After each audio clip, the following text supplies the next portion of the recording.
ఇసుకను ఉచితంగా సరఫరా చేసి భవన నిర్మాణ కార్మికులను ఆదుకోవాలని సిపిఎం విశాఖ జిల్లా కార్యదర్శి ఎం జగ్గునాయుడు డిమాండ్ చేశారు.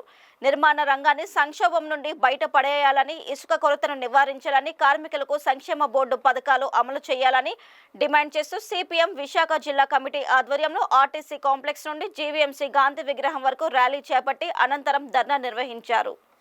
ఈ సందర్భంగా జగ్గునాయుడు మాట్లాడుతూ జిల్లాలో ఇసుక కొరత తీవ్రంగా ఉందని, ప్రజలు కొందామనుకుంటే ఇసుక దొరకడం లేదని పేర్కొన్నారు. ఇసుక ధరలు రెట్టింపు కావడంతో నిర్మాణాలు ఎక్కడికక్కడ నిలిచిపోయాయన్నారు. దీంతో 50,000 మంది భవన నిర్మాణ కార్మికులకు ఉపాధి పోయిందని, రాష్ట్ర ప్రభుత్వం తక్షణమే ఉచిత ఇసుక విధానం అమలు చేయాలని డిమాండ్ చేశారు. ఉచిత ఇసుక విధానం అమలు చేయడంతో పాటు సంక్షేమ బోర్డు పథకాలు అమలయ్యే వరకు కార్మికుల పక్షాన సిపిఎం పార్టీ నిలుస్తుందని, ప్రభుత్వం స్పందించకపోతే పెద్ద ఎత్తున ఉద్యమం చేయక తప్పదని హెచ్చరించారు.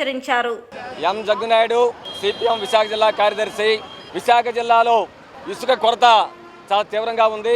ధర చాలా ఎక్కువగా ఉంది. ఇసుక దొరకపోవడం వల్ల, ధర ప్రజలు కొనుక్కునే శక్తి లేకపోవడం వల్ల నిర్మాణాలు పెద్ద ఎత్తున నిలిచిపోయాయి. దీనివల్ల జిల్లాలో దాదాపు 50,000 మంది భవన నిర్మాణ కార్మికులకి ఉపాధి లేకుండా పోయింది.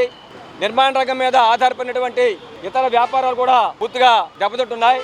కాబట్టి మీరు ముఖ్యమంత్రి వెంటనే జోక్యం చేసుకొని, పవన్ కళ్యాణ్ గారు వెంటనే జోక్యం చేసుకొని, ఏదైతే ఎన్నికల ముందు మీరు ఉచిత ఇసుక ఇస్తామని హామీ ఇచ్చారో ఆ హామీ ప్రకారంగా ఉచిత ఇసుక సరఫరా చేయాలని, ప్రజలకి ఇసుక అందుబాటులో ఉంచాలని చెప్పని, దీంతో పాటు భవన నిర్మాణ కార్మికుల సంక్షేమ బోర్డు పథకాలని అమలు చేయాలని డిమాండ్ చేస్తూ రాష్ట్ర వ్యాప్తంగా ఈరోజు సిపిఎం పార్టీ ఆధ్వర్యంలో నిరసన కార్యక్రమం చేపడుతున్నాం. దానిలో భాగంగా విశాఖపట్నంలో ఆర్టీసీ కాంప్లెక్స్ నుంచి జీవీఎంసీ గాంధీ విగ్రహం వరకు నిరసన ర్యాలీ ధర్నా నిర్వహిస్తాం.